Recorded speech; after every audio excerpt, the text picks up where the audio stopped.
అందరికీ వందనాలండి. చిన్న ప్రార్థన చేసుకుందాం. పరిశుద్ధుడా, నీకే వందనాలు, స్తుతి స్తోత్రాలు చెల్లిస్తున్న ప్రభువా, మేము వాక్యం వెళ్తుండగా ప్రభు మాలో మీరుండి ప్రార్థన బోధించే శక్తిని ఇవ్వమని యేసునామములో అడుగుతున్నా తండ్రి, ఆమేన్.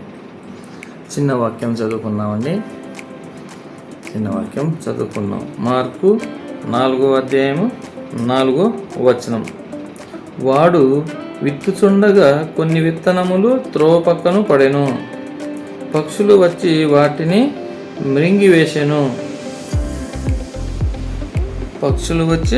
వాటికి మృంగి వేసెను. దేవుడు ఈ రకంగా మనకి సెలవిస్తున్నాడు, ఈ రకంగా మనతో మాట్లాడుతున్నాడు. విత్తనము అనగా దేవుని వాక్యం. విత్తనం అనగా దేవుని వాక్యం.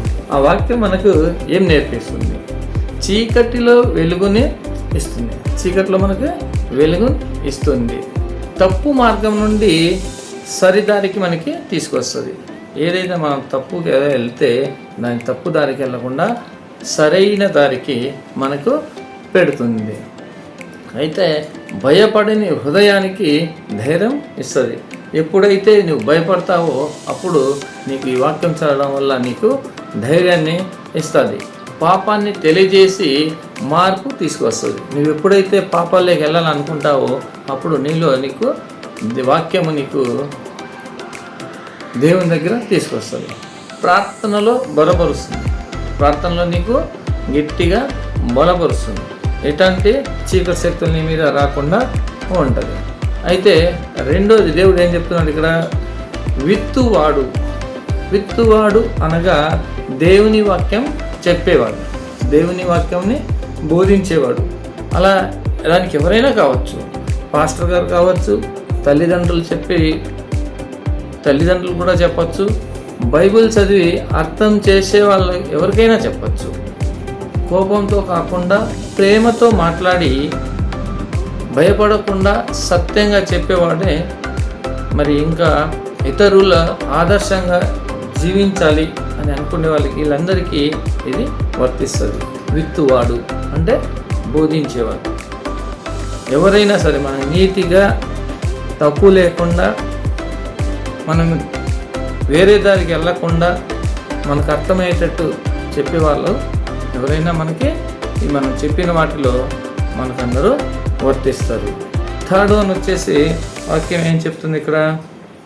దేవుని బిడ్డలారా, గట్టిపడిన హృదయం త్రోవ పక్కన పడుట అంటే గట్టిపడిన హృదయము గట్టిపడటం అంటే దేవుని మాట వినడానికి ఇష్టపడని హృదయం.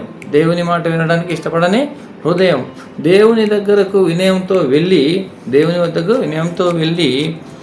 దేవుని బిడ్డలారా ప్రార్థిస్తే ఆయన మన హృదయాన్ని మృదువుగా చేసి తన మాట వినేలా చేస్తాడు. మృదువుగా చేసి మన హృదయాన్ని చక్కగా సరి చేస్తాడు. అంటే మృదువుగా అంటే గోధుమ పిండి తీసుకొని కొంచెం నీళ్ళు వేసిస్తే ఎట్లా మెత్తగా అయిపోద్దో అలా మనం గట్టిగా ఉన్న మనుషుని కూడా చక్కగా మెత్తగా మనస్ఫూర్తిగా నీకు శాంతిని ఇస్తాడు.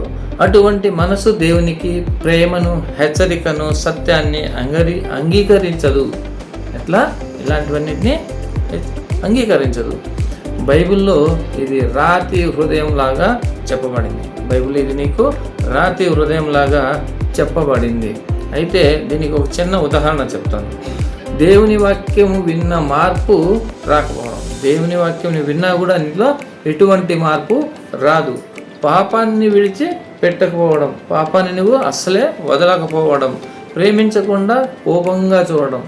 ఎవరినన్నా నువ్వు చూసావు అనుకో, కోపంగా చూస్తావు. ప్రేమగా చూస్తే వాడు కూడా నీకు ఏదో రకంగా చూస్తాడు కదా, అలా కాకుండా కోపంగా చూడడం. ప్రార్థన చేయాలనే ఆసక్తి లేకపోవడం, నీకు ప్రార్థన చేయాలనే ఆలోచన అసలు రాకపోవడం. దేవుని మాటను తేలికగా తీసేస్తావు. దేవుని మాట నువ్వు చాలా తేలిగ్గా తీసేస్తావు. అందుకోసం దేవుని బిడ్డలారా, మీరు ఒకటే చెప్తాను, దేవుడు ఈ విధంగా మనతో మాట్లాడుతున్నాడు కాబట్టి దేవుడు మనకి ఈ విధంగా సెలవిస్తున్నాడు. అయితే మూడోది ఏం చెప్తున్నాడు? పక్షులు మృంగురు వేయుట అనగా పక్షులు మృంగివేయుట అంటే పక్షులు అనగా ఇక్కడ ఎవరు? సైతాను. పక్షులు అనగా ఇక్కడ ఎవరు? సైతాను. సైతాన్ ఏం చేస్తుంది ఇక్కడ? సైతాన్ మనకి ఏం చేస్తుంది? దేవుని వాక్యం ఒక మనిషి హృదయంలో పడినట్టు ఆ వాక్యాన్ని ఫలించకుండా చేయడానికి సాతాను ప్రయత్నిస్తుంది. సాతాను తన పని తను చేస్తుంది. అంటే దేవుని మాటను మర్చిపోవడం, నమ్మకపోవడం, వినిన పట్టించుకోపోవడం ఇలాంటివన్నీ జరుగుతాయి. ఇవన్నీ జరుగుతాయి. ప్రార్థన చేయకుండా ఆపడం దాని పని అదే ఉంటుంది. కోపం, భయం, పాప ఆలోచనలు పెరిగిపోతాయి. కోపం, భయం, పాప ఆలోచనలు పెరిగిపోతాయి. ఇది నిజం కాదనేది చెప్పి నీకు నమ్మిస్తుంది అనే సందేహం కూడా నీకు కలిగిస్తుంది. దేవుని వాక్యము వినకుండా దృష్టి మళ్ళిస్తుంది. ఏరే చోట నీకు ఏరే మాటలు చెప్పి నీకు మళ్ళిస్తుంది. చెడు స్నేహాలు కూడా చేపిస్తుంది. చెడు మాటలు కూడా నేర్పిస్తుంది. దాని ద్వారా నీ మనసు గట్టిపడేలాగా చేస్తుంది. నీకు దేవుని దగ్గర రానికుండా ఇవన్నీ చెప్పి, ఇప్పుడు చెప్పినవన్నీ చెప్పి నీకు దేవుని సన్నిధి రానికుండా పక్క దారి తప్పిస్తుంది. త్రోవ పక్కన నడిపిన మొత్తం ఇవన్నీ గట్టిపడిన హృదయంలాగా నీకు గట్టిగా దేవుని దగ్గర రానికుండా చేస్తుంది. ఒకవేళ ఈ వాక్యాన్ని నువ్వు వింటున్నా కూడా అది లోపల వెళ్ళకుండా చేసేస్తుంది. ఇవి నేను ఇప్పుడు ఎవరైనా చెప్పేది విన్నా కూడా నువ్వు ఒక్కడే దానికి వదిలేసి వెళ్ళిపోతావు. వెంటనే సాతాను దాన్ని తీసేస్తుంది. వేరే ఆలోచన పెట్టి దాన్ని తీసేస్తుంది. ఇప్పుడు నువ్వు ఎన్ని విన్నా కూడా అవన్నీ నీకు పని చేయవు, మైండ్లోకి రావు. మైండ్లోకి ఎందుకు రావంటే ఆ సైతాన్ అనేది నీకు వెంబడిస్తూ ఉంది. పాపం సైడే ప్రతి ఒక్కటి గుర్తుండేటట్టు నీకు మైండ్స్ చూపిస్తూ ఉంది. అయితే సైతాన్ని జయించి దేవుని వైపు తిరగాలంటే మనం ఏం చేయాలి? ఇది చాలా ముఖ్యమైన విషయం. సైతాన్ని మనము జయించాలంటే ఏం చేయాలి? మనం ఏం చేయాలంటే వాక్యాన్ని శ్రద్ధగా వినాలి. వాక్యాన్ని మనం చాలా శ్రద్ధగా వినాలి. ప్రతిరోజు ప్రార్థన చేసుకోవాలి. ప్రతిరోజు చెప్పే మాటలే ఇవి. కాకపోతే మీకు అర్థం కావడానికి ఎన్నోసార్లు చెప్పాల్సి వస్తుంది. వాక్యాన్ని శ్రద్ధగా వినాలి. ప్రతిరోజు ప్రార్థన చేయాలి. విన్న వాక్యాన్ని మనసులో ఉంచుకోవాలి. ఇందాక మనం అనుకున్నాం, మన వాక్యం విన్నా సైతాను తీసేస్తుంది, మన మైండ్లో రానివ్వదు. ఇప్పుడు మనం ఏం చేస్తున్నాం? దేవుని మనం వెంబడిస్తే మనకు యేసు నామంలో విశ్వాసం కూడా నిలుస్తుంది. యేసు నామంలో మనకు విశ్వాసంగా కూడా నిలుస్తాం.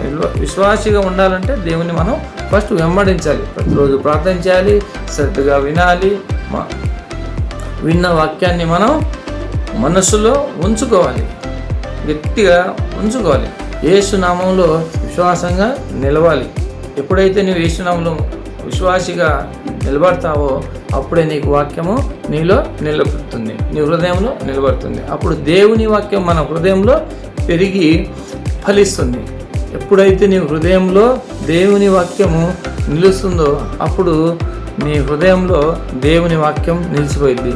చాలామంది బైబిల్ చక్కగా చదువుకుంటూ వెళ్ళిపోతారు, కానీ అది వారికి ఏం చదివాడు కూడా తనకు అర్థం అవ్వదు. నిజంగా చెప్పాలంటే తను ఏం చదువుతున్నాడో తనకు తెలియదు. చదువుకుంటూ వెళ్ళిపోతాడు. కానీ నువ్వు 1-2 పేరాలు చదివినా, ఒక పేరా చదివినా, ఒక వచనం చదివినా, ఆ వచనానికి నువ్వు ఎప్పుడైతే అర్థం చేసుకుంటావో, అది నువ్వు చదివింది అర్థం చేసుకుంది నీ మైండ్లో ఎప్పుడైతే సేవ్ అయిపోయిద్దో అప్పుడు నీ హృదయంలో ఆ వాక్యం తిరుగుతూనే ఉంటుంది, నీ మైండ్లో ఆ విషయం తిరుగుతూనే ఉంటుంది, ఆ పదం తిరుగుతూనే ఉంటుంది. అప్పుడు నీకు ఆ సైతాను కానీ ఏదైనా సరే నీ దగ్గర రావడానికి చోటు ఉండదు. ఆ చోటు ఎందుకు ఉండదంటే ఈ వాక్యంతో నీ మైండ్, హృదయం నిండి ఉంది కాబట్టి, దేవుడు నీకు ఆశీస్సులు ఉంటాయి కాబట్టి నీకు సైతాను రావడానికి వీళ్ళు. చిన్న ప్రార్థన చేసుకుందాం. పరిశుద్ధుడా, నీకే వందనాలు, స్తుతి స్తోత్రాలు ప్రభువా. ఇప్పటి వరకు మాతో మాట్లాడి తండ్రి, విత్తువారు అన్నారు ప్రభువా, సైతాను గురించి చెప్పారు ప్రభువా. తండ్రి, మేము అవివేకులం ప్రభువా.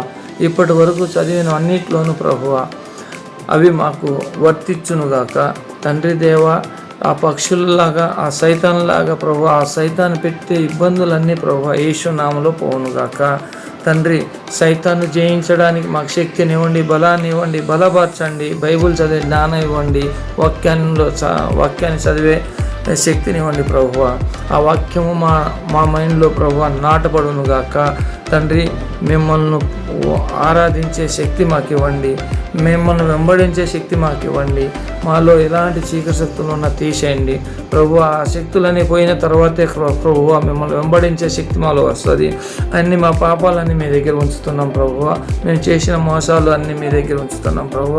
తండ్రి మాకు మీ వాక్యపరంగా ఎలా సెలవిచ్చారో అలాగా మమ్మల్ని దీవించండి, ఆశీర్వదించండి, వాక్యానుసారంగా మమ్మల్ని బలపరచండి.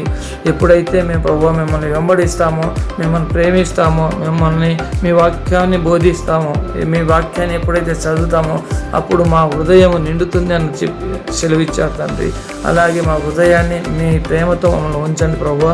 మీ పరిశుద్ధాత్మ మాలో నింపండి, మమ్మల్ని బలపరిచి స్థిరపరచండి, మంచి జ్ఞానాన్ని ఇవ్వండి, మన శక్తిని ఇవ్వమని యేసు పరిశుద్ధ నామములో అడిగి వేడుకున్నా తండ్రి.